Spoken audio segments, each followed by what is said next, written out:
Assalamualaikum warahmatullahi wabarakatuh. Halo teman-teman, bagaimana kabarnya? Mudah-mudahan tetap sehat dan tetap semangat ya.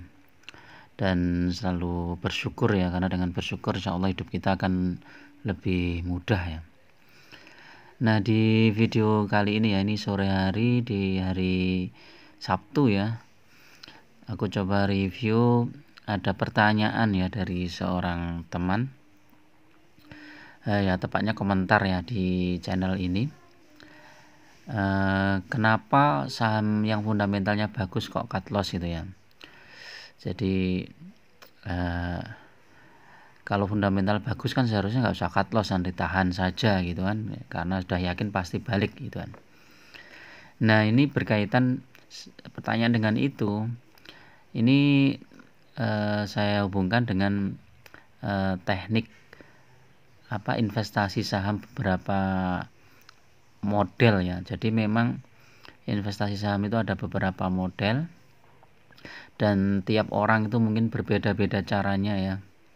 Ada yang model investing jangka panjang, itu terutama untuk yang miliki modal-modal besar itu kan, mereka beli saham untuk ditahan sampai jangka panjang, mungkin ya 5 tahun 10 tahun gitu kan.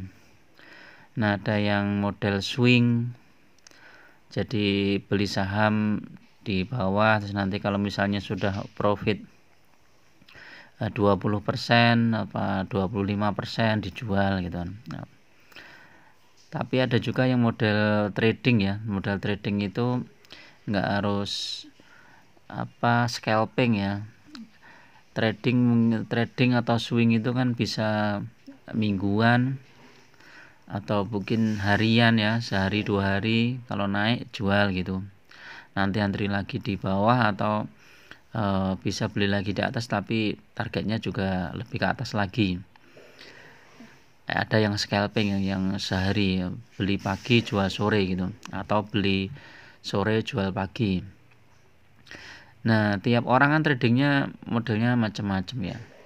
Kalau kita yang modalnya kecil dengan model investing, mungkin ya hasilnya nggak cukup besar ya teman-teman. Jadi misalnya kita beli saham taruhlah PTPA ya, PTPA, terus kita tahan misalnya 3 tahun gitu ya. Kita lihat 3 tahun berarti ini dari harga 2.500 sekarang jadi 3.500 gitu ya.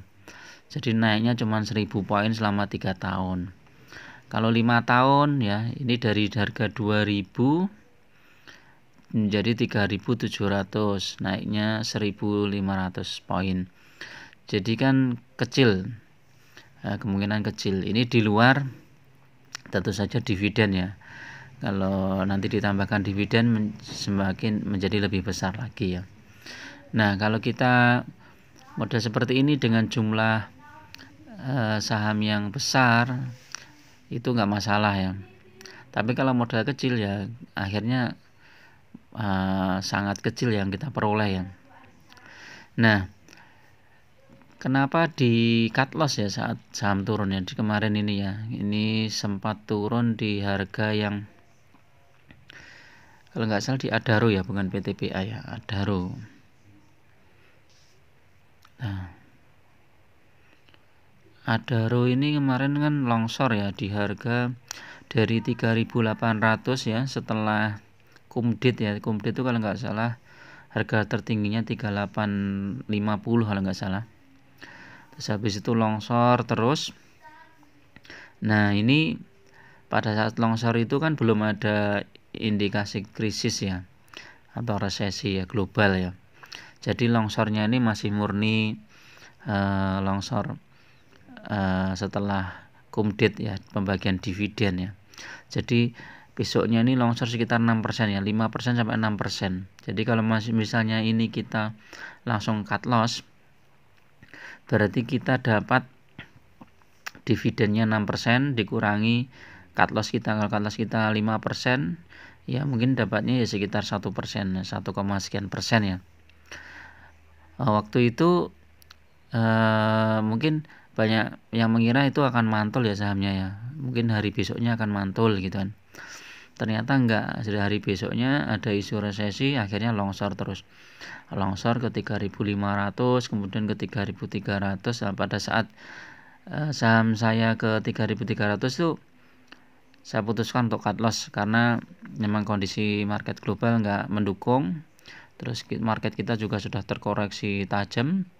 Akhirnya diputuskan untuk cut loss di 3.300. Nah, masuknya lagi itu di 3.100 ya saat ada pantulan. Jadi kita mengurangi potensi kerugian ya. Itu sekitar 200 poin ya, dari 3.300 ke 3.100 ya. Ini cukup lumayan ya, kalau 200 poin itu kan ya berapa persen. Nah, kalau kita pemodal kecil itu kan cukup menjanjikan.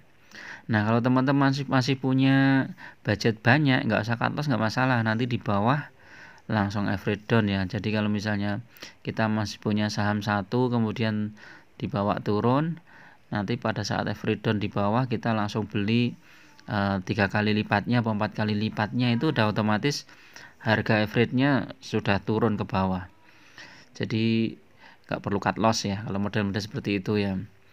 Jadi ini tergantung metode investasi yang kita lakukan ya. Karena kalau dengan sistem cut loss ini kita bisa mengurangi potensial loss-nya itu lebih besar.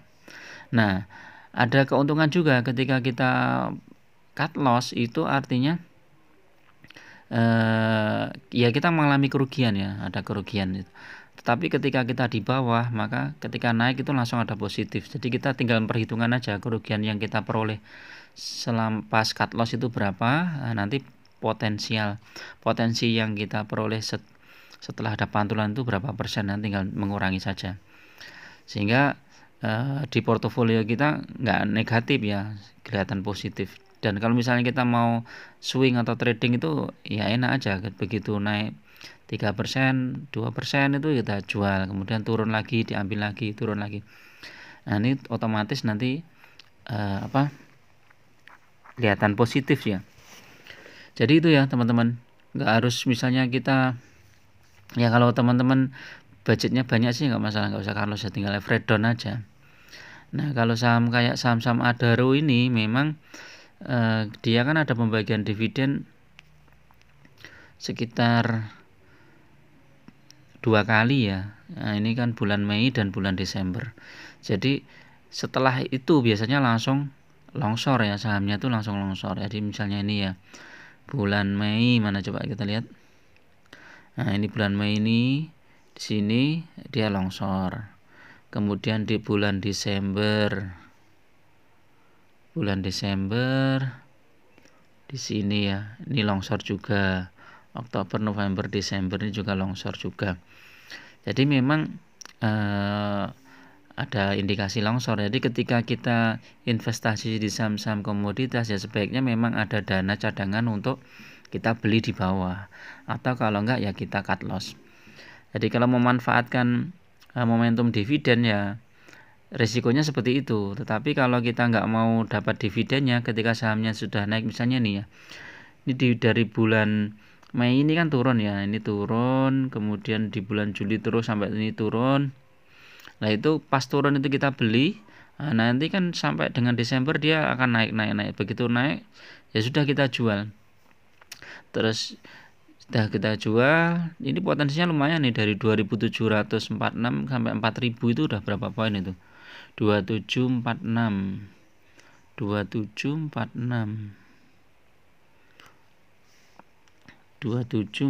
dikurangi berapa tadi?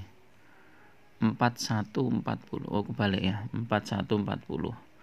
Jadi ada naikkan 1394 poin ya, dibagi 2746, naiknya 5% ya teman-teman.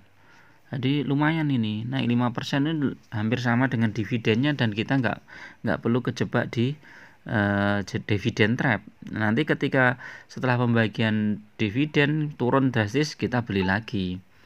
Nah, kita beli lagi, kita tunggu momentum naik sampai sebelum pembagian dividen.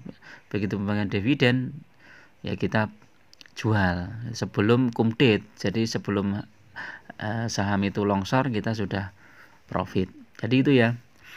Oke, itu aja yang bisa aku sampaikan ya. Mudah-mudahan teman-teman tetap gunakan money management yang ketat, karena investasi saham itu sangat berisiko, dan gunakan informasi yang sebaik-baiknya ya, agar tidak mudah terjebak dalam investasi saham. Assalamualaikum warahmatullahi wabarakatuh.